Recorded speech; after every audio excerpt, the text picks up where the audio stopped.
A diagnostica ex-presidente di Merca Joe Biden com câncer na prostata. Dr. Durante indica que é uma forma de câncer agressivo. A oficina de Joe Biden manda o seguinte comunicado. Nos colega de CNN, Jan Sullivan, com detayenan. A shocking health announcement coming from the Biden family. Former President Joe Biden diagnosed with an aggressive form of prostate cancer that has spread to his bones. His personal office releasing this statement Sunday, saying, quote, "Last week, President Joe Biden was seen for a new finding of a prostate nodule after experiencing increasing urinary symptoms. On Friday, he was diagnosed with prostate cancer, characterized by a Gleason score of 9, with metastasis to the bone. While this represents a more aggressive form of the disease, the cancer appears to be hormone sensitive, which allows for effective management." The statement went on to say that the 82-year-old and his family are reviewing treatment options. The fact that we're told that this is, metastatic now, the 5-year survival rate on average is about, 33%. So, there are some people that do well and some people that don't do well. The American Cancer Society estimates 1 in 8 men will be diagnosed with prostate cancer during their lifetime. Because there's such a high volume, there's a lot of research dedicated to its treatment. Medical experts say cancer that has spread to a patient's bones can add further complications. Biden, as I said, has always lived his life in the public eye and has always thought there was a value in showing other people going through difficult times. His former Vice President Kamala Harris posting this on X. "Joe is a fighter, and I know he will face this challenge with the same strength, resilience, and optimism that have always defined his life and leadership. We are hopeful for a full and speedy recovery." I'm Jen Sullivan reporting. Idem fin de semana e barco Bandera Mexicano Cuauhtémoc adal contra brug na Brooklyn, New York. 2 marineros a fallecer en el incidente. Está haciendo investigación necesaria para saber exactamente qué por pasa. Nos colega Austin Rodríguez tiene informe. Hola, ¿qué tal? Los saludo desde Palacio Nacional para informarles que la presidenta de México, Claudia Sheinbaum, dio sus condolencias a los familiares de los 2 marinos fallecidos este sábado, después de que el buque escuela Cuauhtémoc chocara con el puente de Brooklyn. Dijo que ya las autoridades mexicanas y de la Unión Americana trabajan de forma conjunta para dar a conocer cuáles fueron los motivos de este terrible accidente. Escuchemos. Se están haciendo las investigaciones de por qué ocurrió este choque con el puente. ¿Quién hace las investigaciones? Por supuesto, en una parte, la Secretaría de Marina con sus propios elementos, pero en los Estados Unidos, quien hace la investigación es la Agencia Nacional de Transporte de los Estados Unidos. Ellos tienen que hacer la investigación y se pidió también apoyo de la Guardia Costera de los Estados Unidos para que se pueda hacer la investigación.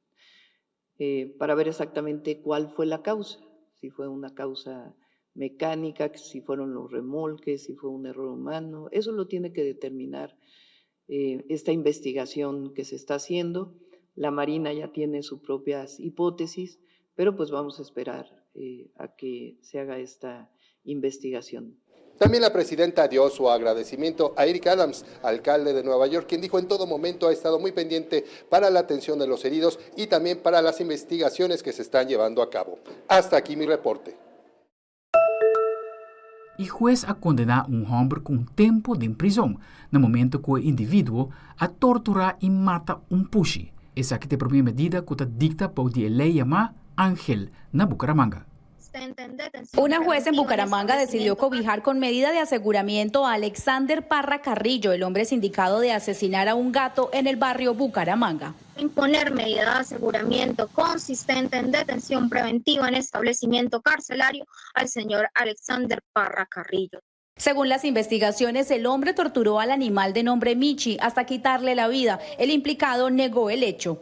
Yo no le toqué un pelo a ese animalito, que como dicen que yo lo cogí y que lo apreté el pescuezo. Si yo hubiera tocado ese animal, yo estuviera aruñado, pero por ningún lado tengo ninguna herida, nada. Sin embargo, la Fiscalía tiene elementos probatorios que demuestran la culpabilidad del capturado. Este hecho es histórico en la defensa de los animales, puesto que su judicialización se dio bajo la ley Ángel, que endurece los castigos para maltratadores de animales. En Noticias Caracol en Vivo, la senadora Andrea Padilla explicó que el delito no es excarcelable. una medida absolutamente ejemplarizante en términos de implementación de la ley Ángel para que empiece a haber justicia por los animales en nuestro país.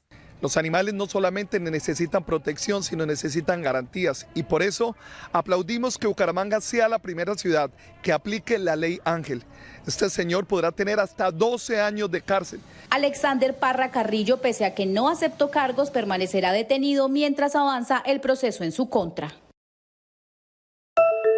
A instalar formalmente el líder de Iglesia Católica está Papa Leo número 14.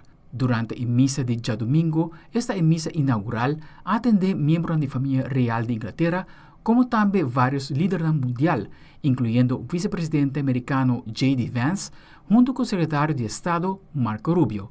Aquí te sigue algún de momento con más a destacar.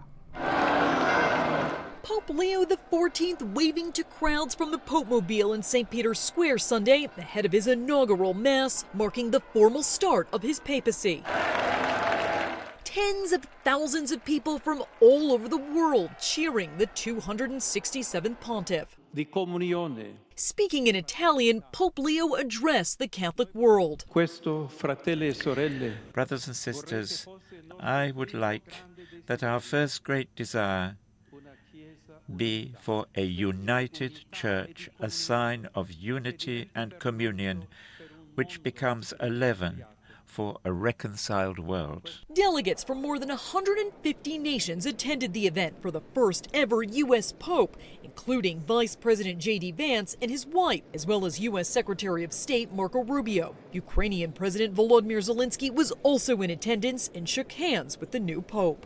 During the ceremony, Pope Leo received symbols of the pontiff's authority: the pallium, a lamb's wool vest symbolizing his role as shepherd, and the ring of the fisherman, which represents the Pope's authority as successor of St. Peter. It's all about feed my sheep, feed my lambs, be a good shepherd. So it's helping to make the bridge between people and God. The 69-year-old pontiff is originally from Chicago and holds dual citizenship in the U.S. and Peru. Americans are certainly paying attention. There is Leo fever in this Leo moment. So many people love him already. Pope Leo ended Mass by calling for just and lasting peace in Ukraine and offered prayers for Gaza. I'm Jen Sullivan reporting. I pelikula ng kuadebuta din sine ng fin de semana aki manera Final Destination Bloodlines asurpa sa Marvel su Thunderbolt. David Daniel de CNN, kwe detayenan. Christian Wolf. You're Mary Beth Medina.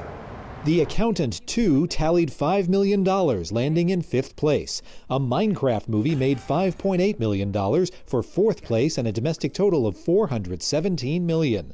Sinners fell to 3rd, but $15.4 million put the supernatural horror flick at $241 million domestic.